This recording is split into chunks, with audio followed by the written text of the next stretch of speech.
উচ্চবাজার ভদ্রাসন গ্রাম, এটা উচ্চবাজারের ঠিক সন্নিকটেই একটি হতদরিদ্র পরিবারে ছোট ভাই মাদকাসক্ত। সে বড় ভাইকে বটি দিয়ে পেটে কোপ দেয়। কোপ দেওয়ার পরিপ্রেক্ষিতে ওর পেটের ভুঁড়ি বের হয়ে যায়। ফলশ্রুতিতে এলাকাবাসী উদ্ধার করে ওকে ভাঙ্গা হসপিটালে নিলে ভাঙ্গা হসপিটাল থেকে অপারগতা প্রকাশ করলে তাকে উন্নত চিকিৎসার জন্য ঢাকা নেওয়া হয়। ঢাকা নিলে তার অপারেশন হয়। অপারেশন পরিবারের পক্ষ থেকে দাবি করা হয় যে সাকসেস হয়েছিল, কিন্তু তারপরও সে কয়েক ঘন্টা পর, অর্থাৎ ঘটনা ঘটার কয়েক ঘন্টা পরে মারা যায়। আমরা এখন অবস্থান করতেছি সেই বাড়িতেই।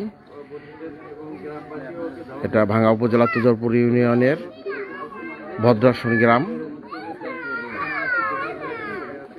যে মারা গেছে তার নাম সালাউদ্দিন, পিতা শাহজাহান শেখ।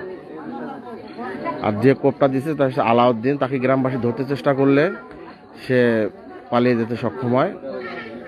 ঘটনাস্থলে এখন লাশ এসে পৌঁছেনি। লাশ ঢাকাতে আছে। আইনি প্রক্রিয়া সম্পন্ন করে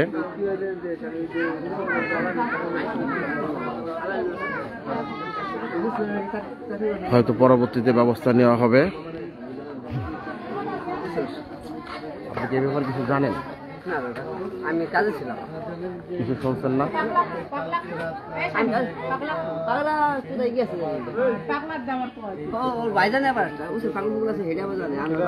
কই সেটা কই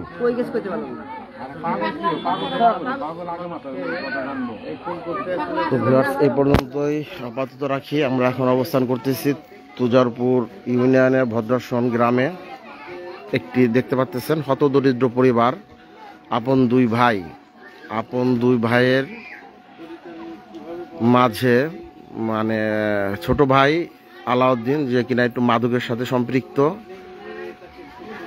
সে বড় ভাবির রুমে উকি দিলে বড় ভাবি ঘরের বিদ্যুতের লাইট বন্ধ করে দেয় নিজের সম্ভ্রম বাঁচানোর জন্য, যে না দেখতে পারে। তো এই বিষয়টা বড় ভাই সালাউদ্দিন বাসায় আসলে সকালবেলা তো তাকে জানানোর পরে সে এটাকে প্রতিবাদ করে। প্রতিবাদের এক পর্যায়ে দুই ভাইয়ের ভিতর ঝগড়া লেগে যায়। তো পাশেই আর এক ভাবি বটি দিয়ে মাছ কাটতেছিল। সে বটিটা সে কোপ দিয়ে পালিয়ে যেতে সক্ষম হয় এবং ভুঁড়িটা বের হয়ে যায়। তো আমরা এলাকা